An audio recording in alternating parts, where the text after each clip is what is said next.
tempat yang sangat besar ya, ledakan yang sangat besar. Teori itu mengatakan bahwa alam semesta ini berasal dari volume terkecil yang kepadatan yang tak terhingga sehingga menjadi besar yang seperti sekarang. Itu sudah pernah disinggung oleh Allah di dalam Al-Quran. Jadi saya menyebutkan ya, apa ayatnya? Masih ingat? Masih hafal? Awalam yaral ladzina kafaru annas samawati wal arda kanata ratqan fa fataqnahuma wa ja'alna minal ma'i kulla syai'in hayyin. Afala yu'minun. Ini singgungan terhadap orang kafir. Karena teori Big Bang itu kan ditemukan oleh orang kafir yang non Islam ya, tidak beragama Islam. Apakah orang-orang kafir itu tidak pernah memperhatikan bahwa pada awalnya langit dan bumi adalah merupakan satu kesatuan yang sangat padu. Kemudian kami pisahkan keduanya dan kami jadikan segala sesuatu untuk hidup dari air. Afala yu'minun. Singgungan Allah kemudian, apakah mereka orang yang tidak memberikan iman ketika sudah mengetahui bukti secara ilmiah bahwa alam semesta ini adalah dari ketiadaan menjadi ada. Kan begitu ya? Itu yang Big Bang. Nah, kalau kita kaitkan dengan persoalan ketuhanan misalkan ya, kalau ada yang bertanya apa sih bukti tentang adanya Allah? Kenapa Allah itu Maha Esa? Kenapa Allah itu tidak butuh terhadap yang lain? Kalau kita kembalikan kepada persoalan ketuhanan, Allah itu Maha Esa, ini masuk tasbih dalam pembahasan ilmu mantik. Bagaimana membuktikan bahwa Allah itu Esa? Bagaimana membuktikan bahwa Allah itu ada? Biasanya secara umum kita mengartikan bahwa bukti adanya Allah adalah adanya alam semesta beserta isinya termasuk kita yang ada di dalamnya, betul ya? Secara umum begitu kita mengartikan membuktikan adanya Allah ya. Padahal menurut orang tasawuf, kalau kita mengatakan bahwa bukti adanya Allah dengan adanya alam semesta, katanya orang tasawuf, katanya Ibnu Athaillah mengatakan mata kita hatta yahtaju hatta tahtaju ila dalilin yadullu alaika, sehingga membutuhkan Allah tidak ada, sehingga membutuhkan bukti untuk menunjukkan tentang adanya engkau. Maka Allah pernah tidak ada? Allah itu tidak pernah tidak ada, sehingga jangan dijadikan alam semesta ini sebagai bukti adanya Allah, karena sesuatu yang butuh terhadap yang lain, alam semesta ini butuh terhadap yang lain, kita sebagai manusia butuh terhadap yang lain, butuh terhadap adanya Allah. Bagaimana mungkin sesuatu yang butuh katanya Ibnu Athaillah bisa dijadikan sebagai bukti untuk adanya Allah yang tidak butuh terhadap yang lain? Kan gak masuk akal ya untuk orang tasawuf. Jadi kalau kita mengatakan bahwa adanya alam semesta sebagai bukti adanya Allah, itu berarti kita terkesan jauh kepada Allah. Kapan Allah itu jauh sehingga membutuhkan atar, membutuhkan alam ini, membutuhkan perantara untuk sampai kepada Allah? Kapan Allah itu jauh? Itu katanya Ibnu Athaillah ya. Jadi jangan, kalau orang tasawuf jangan sekali-kali mengatakan bahwa bukti adanya Allah adalah dengan adanya alam semesta atau kita yang ada di dalamnya. Katakan katanya kalau orang tasawuf mengatakan bahwa bukti adanya Allah, bukti adanya alam semesta ini adanya Allah. Jadi dengan adanya Allah adanya alam semesta. Makanya kalau berbicara misalkan kemarin dalam kalimat bahas tentang kalimat Bismillahirrahmanirrahim. Dalam kalimat Bismillahirrahmanirrahim itu pernah bahas ya? Bismillahirrahmanirrahim. Ini kan Allah menurunkan 104 buah kitab ya. 60 suhuf kepada Nabi Zid, 30 suhuf kepada Nabi Ibrahim, 10 suhuf diturunkan kepada Nabi Musa. Taurat, Injil, Zabur, dan Al-Quran, yang semuanya suhuf dan kitab-kitab Allah itu maknanya, kandungannya sudah termaktub di dalam Al-Quran. Kandungan Al-Quran, maknanya yang ada di dalam Al-Quran terkandung di dalam ayat di dalam surat Al-Fatihah ya. Dalam surat Al-Fatihah kandungannya juga terkandung di dalam ayat Bismillahirrahmanirrahim. Ayat Bismillahirrahmanirrahim itu tergantung juga maknanya di dalam khutbah. Apa makna dari khutbah? Bikana makanan ma yakunu fawujudul awali mimbi, dengan sebab aku yang ada pasti ada, dengan sebab aku katanya Allah yang akan ada pasti akan ada. Maka dengan adanya alam ini menunjukkan adanya, dengan adanya aku menunjukkan, dengan sebab aku menunjukkan adanya aku katanya Allah, dengan adanya aku menunjukkan adanya alam katanya Allah gitu ya. Jadi adanya Allah ini menunjukkan adanya alam. Kemudian huruf itu berkumpul di dalam titiknya, tapi bukan titik di dalam huruf yang dikasih harkat kasrah, tapi titik ketika huruf bismillah pertama kali ditulis di lauhul mahfuz. Apa katanya Allah? Ana nuqtatul wujudi al mustamad minni kullu mawjudin. Aku adalah sebuah titik ciptaan yang semua ciptaan itu adalah bersumber dariku katanya Allah. Jadi kita ini adanya kita itu ada karena adanya Allah. Gak bisa dikatakan bahwa alam semesta sebagai bukti adanya Allah, tapi adanya Allah membuktikan adanya alam semesta. Itu menurut logika orang tasawuf ya, Kristen.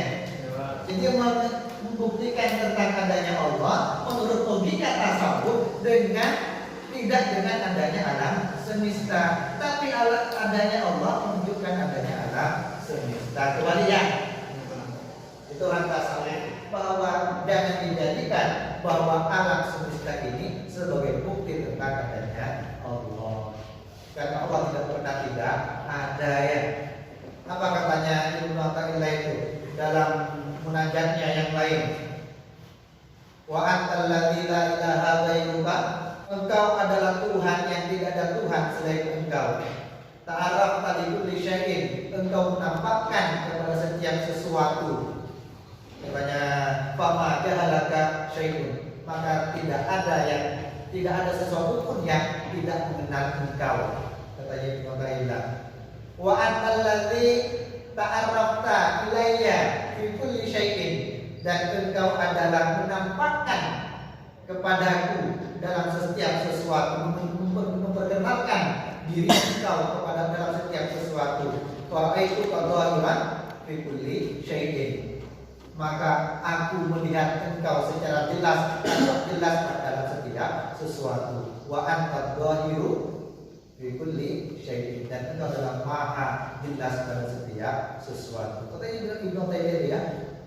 Jadi Allah itu menampakkan dengan jelas pada setiap sesuatu. Bagaimana mungkin Allah itu bisa dihijab oleh sesuatu ya?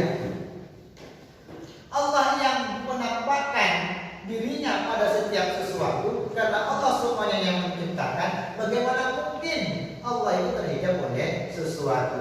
Kalau bukan karena penglihatan kita, maka indera kita yang tidak bisa menjangkau terhadap Allah. Ya, karena kita tidak butuh terhadap sesuatu. Kita ini kan ciptaan Allah, disilaukan dengan adanya Allah. Padahal Allah itu tampak pada setiap sesuatu. Allah berada dalam setiap sesuatu. Allah tampak pada setiap sesuatu. Itu kan Ibnu Athaillah ya, munajatnya Ibnu Athaillah. Makanya kalau kita membuktikan tentang adanya alam semesta, membuktikan adanya alam, maka dia mengatakan bahwa adanya alam ini menunjukkan adanya Allah. Itu logika ilmu tasawuf. Pernah belajar tasawuf? Pernah dibahas tentang itu? Any question? Ada pertanyaan ilmu akhlak dan tasawuf misalkan? Nah, bisa kan kita melogikakan tentang ilmu tasawuf, meruntut apa yang disampaikan tentang Allah, manusia, dan alam semesta dalam ilmu tasawuf. Oh, ternyata kalau Allah itu adalah tidak bisa dibuktikan dengan adanya alam semesta, karena Allah itu adalah berbeda dengan makhluknya. Laisa kamitslihi syai'un. Adanya Allah tidak sama dengan adanya makhluk. Kalau adanya Allah tidak tergantung dengan adanya makhluk, sementara adanya makhluk tergantung dengan adanya Allah. Seperti yang pernah saya bahas, ada itu adanya. Adanya kita sebagai makhluk ini tergantung dengan adanya Allah. Sementara adanya Allah tidak tergantung dengan adanya kita sebagai makhluk. Jadi bagaimana mungkin adanya kita sebagai makhluk bisa menunjukkan tentang adanya Allah yang tidak tergantung makhluk, kita akan tergantung dengan adanya Allah. Kalau Allah tidak ada, mesti kita juga tidak ada. Tapi tidak mungkin Allah itu tidak ada. Ya, karena wajibul wujud. Nah, kalau kita tidak ada, Allah pasti ada. Karena tidak tergantung dengan adanya kita. Jadi bagaimana mungkin sesuatu yang tergantung dengan adanya yang lain, dengan adanya Allah itu sebagai bukti adanya Allah, itu kan gak nyambung menurut ilmu tasawuf. Itu yang dimaksud dengan logika. Runtut kita dalam berpikir mulai dari A sampai Z, gitu ya. Itu kalau saya bahas tentang logika. Karena kalau dalam ilmu tasawuf, logika itu luar biasa ya. Seperti misalkan kita mengatakan kita berdoa kepada Allah, tapi terkesan kita jauh kepada Allah ya. Seolah-olah tidak percaya bahwa Allah itu adalah Maha memberikan rezeki. Walaupun tidak diminta kepada Allah, Allah pasti memberikan rezeki kepada kita. Seperti Ar-Rahman Ar-Rahim bedanya ya. Rahmat itu adalah kasih sayang Allah kepada seluruh makhluknya. Tidak membedakan apakah dia orang Islam atau orang non-Islam. Kalau kita katanya orang tasawuf, berdoa meminta kepada Allah untuk diberikan apa yang kita inginkan, ini kita terkesan jauh kepada Allah. Kalau kita meminta-minta kepada orang lain, kepada manusia, kepada makhluk, katanya orang ilmu tasawuf, terkesan bahwa kita itu menghina kepada Allah. Seolah-olah Allah itu tidak kuasa untuk memberikan rezeki kepada kita sebagai manusia. Kenapa harus minta-minta kepada Allah? Makanya kata-kata Ibnu Athaillah itu cukup luar biasa kalau kita kaji menggunakan logika ilmu mantik yang kita pelajarinya. Karena ada keruntutan antara pernyataan yang satu dengan pernyataan yang lain. Seperti contoh misalkan Tuhan itu tidak membutuhkan terhadap makhluk. Kalau Tuhan tidak membutuhkan tidak butuh terhadap makhluk. A sama dengan B. Allah adalah Tuhan. C sama dengan A. Maka kesimpulannya nanti C sama dengan B. Allah tidak butuh terhadap makhluk ya. Karena memang Allah berbeda dengan makhluknya. Laisa kamitslihi syai'un. Jadi sesuatu yang adanya masih butuh terhadap yang lain. Jangan dijadikan sebagai bukti untuk menunjukkan adanya Allah, karena Allah tidak butuh terhadap yang lain. Kalau kita mengatakan bahwa Allah adanya alam semesta itu dijadikan bukti adanya Allah, berarti Allah butuh pada yang lain. Maka kita kalau mengatakan Allah alam semesta sebagai bukti tentang adanya Allah, kita bisa menjadi orang yang syirik menyebutkan Allah dengan yang lain. Makanya itu dibalik logikanya. Jangan menggunakan bahasa bahwa alam semesta menunjukkan adanya Allah, tapi gunakanlah bahasa adanya Allah menunjukkan adanya alam semesta. Karena Allah bukan makhluknya. Allah itu adalah yang menciptakan, yang bisa berbuat segalanya ya.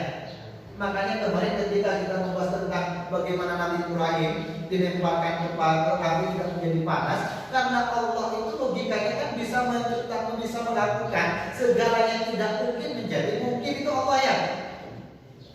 Makhluk tidak akan mungkin melakukan sesuatu yang tidak mungkin menjadi mungkin. Seperti Nabi Ibrahim dilemparkan ke api oleh Raja Namrud ya. Api itu menjadi dingin, padahal sifatnya adalah panas, harusnya membakar kepala Nabi Ibrahim. Ayatnya di dalam Al-Quran, Qulna ya naru kuni bardan wa salaman ala Ibrahim. Wahai api, katanya Allah, jadikanlah engkau menjadi dingin kepada Nabi Ibrahim dan selamatkan Nabi Ibrahim. Kan begitu ya?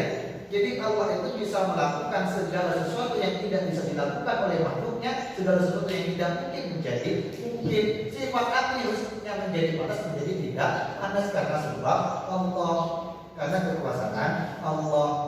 Kan begitu ya? Jadi